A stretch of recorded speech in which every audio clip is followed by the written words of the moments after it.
Oui, monsieur le maire, mes chers collègues. Lorsque cette délibération a été présentée la première fois au conseil municipal de Dunkerque, notre groupe a exprimé ses réserves et cependant a approuvé cette expérimentation.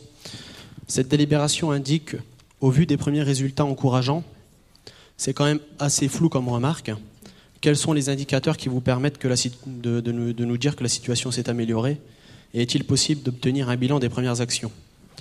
Aujourd'hui, la situation des SDF au centre-ville n'est plus tenable, tant pour les commerçants, leur clientèle et les passants, que pour ces pauvres R, souvent alcoolisés, qui témoignent de l'échec de notre société à empêcher le déclassement d'une partie de la population.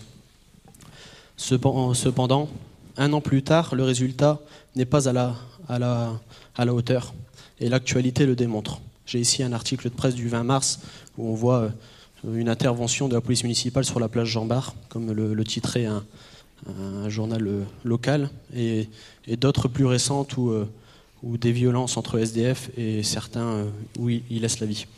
C'est donc que la méthode n'est pas bonne. D'un autre côté, nous ne sommes pas étonnés de cet échec puisque les SDF ne sont pas votre priorité.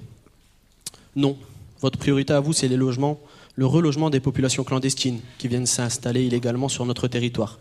Votre priorité, c'est de reloger ces populations, alors même qu'il y a tant de SDF qui dorment dehors. Pour eux, pas de caravane, pas de maison rue de la République à Saint-Paul-sur-Mer, pas non plus de terrain vague, pas non plus de maison quai de Mardic et rue Jean-Bart à Dunkerque. Pour eux, pas d'aide au logement. Au fond, votre devise, c'est oui aux populations clandestines et non aux Français.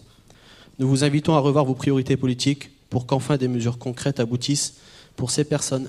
Je vous remercie.